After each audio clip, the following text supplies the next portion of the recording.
picked him up at the airport and drove him to the temple, we had painted the Hare Krishna mantra on the risers of the steps going up into the temple. So the first thing Prabhupada, he didn't want to walk over the mantra. And so he mildly rebuked me. He said, Krishna and his name are not different.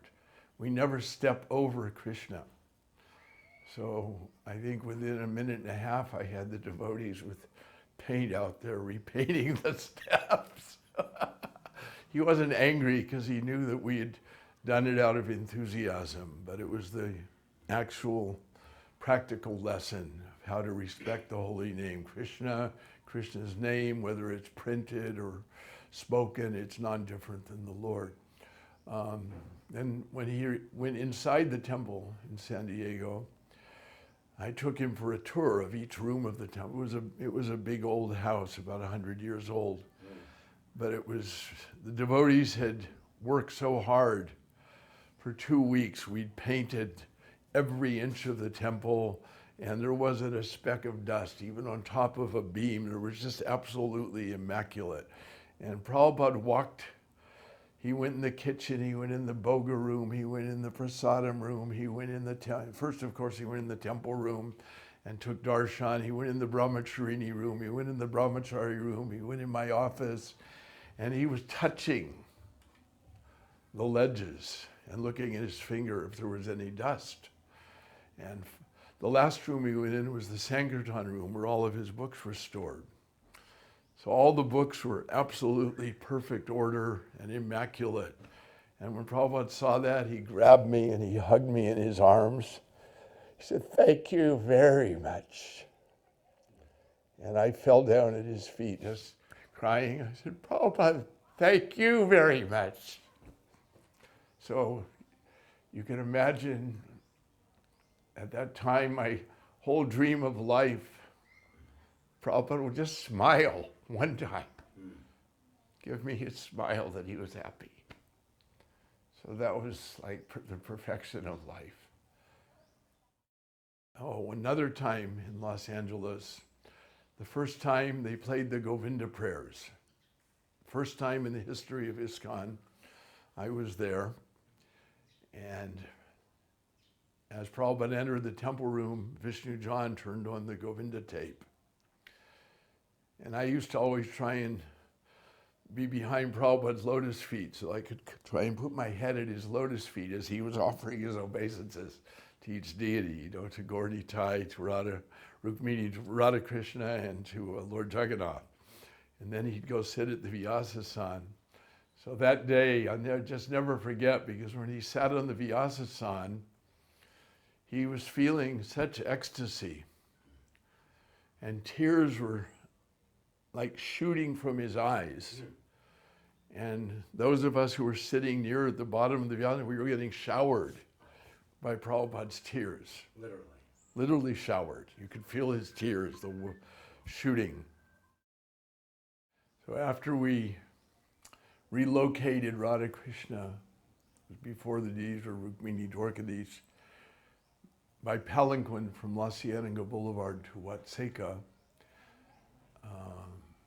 Once we got settled in Los Angeles, Prabhupada started giving classes every day. And that was very special because up until that point, we'd only seen Prabhupada, I think he spoke every Monday night only. And all of a sudden, we're living with Prabhupada right above us. We'd chant japa in the alley right below his room. And sometime we'd get to walk with him, and every morning we'd get to hear him. And he introduced the chanting of Sanskrit mantras for the first time when he started to give classes on the Ishupanishad. The first mantra he taught us was Om Purnamada Purnamidang Purnat Purnam Udachyate Purnasya Purnamadaya Purnameva Vasishyate. You can imagine how hard it was for us to chant a mantra back then, because we'd never done it. And Prabhupada would give these classes, which some of them were recorded, and I listen to them now. And one morning, after the class was over, all the devotees had offered their obeisances, and we were just rising. And suddenly His Divine Grace took his microphone, and out of nowhere, he said, either you love Krishna or you love the vagina. And if you ever want to feel the air go out of a balloon, you should have been in that room at that moment, because you could have heard a needle drop from the middle of outer space, because everyone was breathless. I couldn't even breathe. It was like, it was so shocking. And I'm sure everyone took it the same way I did. I knew that he was talking right to my heart. He was telling us the naked truth about why we're here, about the material world. And that was the reality. So we're thinking we're devotees and we love Krishna, but actually we love something else. It was a hard truth to swallow. And I'll never, ever, ever forget that moment. I probably remember it for the next 1,000 lifetimes. 1974, the Rath Yatra wheels for the chariots of Lord Balaram and Lord Jagannath in San Francisco had become aged, and they were falling apart. They were made of they were solid wood, more like the ones in Puri, and very heavy.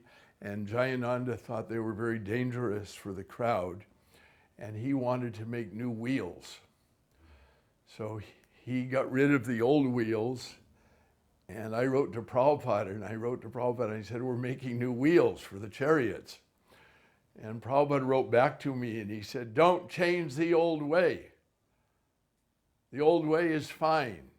This is your American disease. You always want to change everything. But it was too late. We had already gotten rid of the old wheels and destroyed them, and we were making new wheels. And we had Jayananda had recruited a welder, a Mexican man who was a welder, and he was making metal frame wheel with metal spokes, and the welder was putting them together. And he was a nice man, but he liked beer. So Jayananda every night, the condition was he'd work as long as Jayananda gave him a 6-pack of beer every night. So every night I had to give Jayananda money to go buy a 6-pack of beer. But anyway, the 1975 Rath Yatra came, and we had these new wheels on Lord Jagannath's chariot and Lord Balaram's chariot. And of course, Srila Prabhupada sitting on Lady Subhadra's chariot, which had the old wheels. And we test drove the Rath Yatra chariots the night before, and there was no problem. They worked beautifully. And the next morning, when the Rath Yatra started, and I guess with all the weight of all the devotees riding on the chariots, within the first 100 meters, the wheels collapsed. And instead of being a round wheel, it became an octagon. And both Balaram and Jagannath were bouncing on an octagon. And the first thing that came in my mind was that letter from Prabhupada. It will never work. So I realized the absolute nature of Prabhupada's words. It was like Krishna was saying, what Prabhupada says goes. Formerly, what's now the LA Temple was the church, the church room where the parishioners would sit and attend services with a stage with an organ and a pulpit for the minister to give his Sunday lessons. And Prabhupada and big stained glass windows, and Prabhupada loved that room. And he loved that guests could come and sit like ladies and gentlemen, not have to sit on the floor. And he liked the organ, he liked the stage, he liked the pulpit, and he didn't want it changed. But somehow, I don't know how, Jayatirtha Prabhu and Narayan Prabhu, of course, LA Temple was getting very big and the temple room was packed. So they wanted a bigger temple room. But Prabhupada told them, don't change this old room. But somehow they had gone ahead and done it, although Prabhupada had told them not to. They'd taken out the stained glass windows, removed the organ, and made what's now the LA Temple Room. I happened to be in Los Angeles when Prabhupada came, and I was with Srila Prabhupada and Jayatirtha. The first time Jayatirtha took Prabhupada to see this new temple room. So when we walked in the room, Prabhupada became like an atomic bomb in anger. I've never seen such anger in my whole life.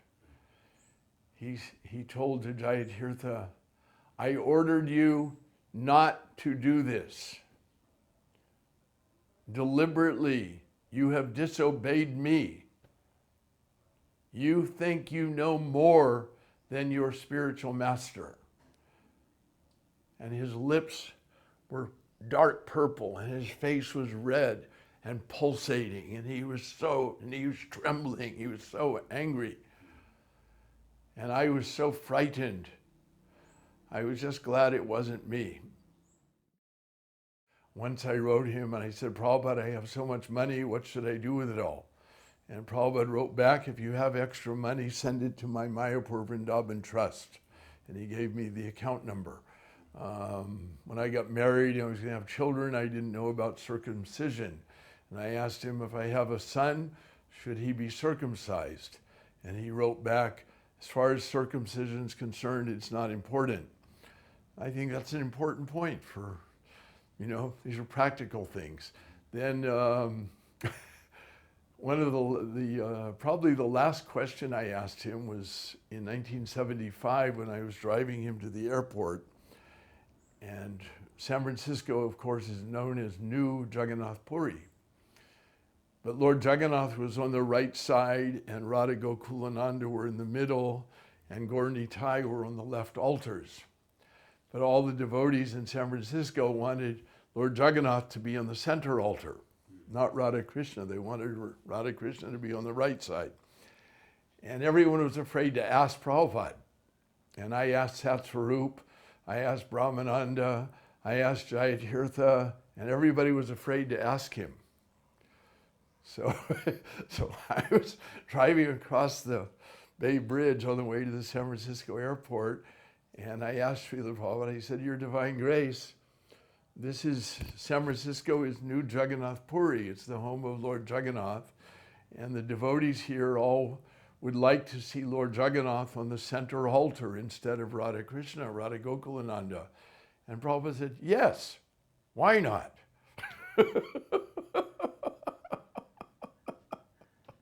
So we moved. The next day we moved the deities. It was so simple and so easy, but everyone had been afraid to ask him. I think what stands out to me is the quality of gratefulness. How he was grateful for everyone's, we're so small and we're so tiny, we're so insignificant. We're not even like a tiny light bulb against the sun. But yet Prabhupada was so grateful because we tried to serve him. We gave what little we could, and he was so grateful, and he was so kind and appreciative of it, and so encouraging of it. And for me, that even now, that's what stands out. Here every day, my wife and I, we do bathe the deities and decorate the deities and offer prasadam, and we offer artik. And a couple of weeks ago, I was just looking at Prabhupada here as I was offering artik, and I was feeling that loving gratitude that he hasn't forgotten me. He hasn't forgotten. Although I have no good qualities, still, he's grateful. Je anilo premadana koruna prachu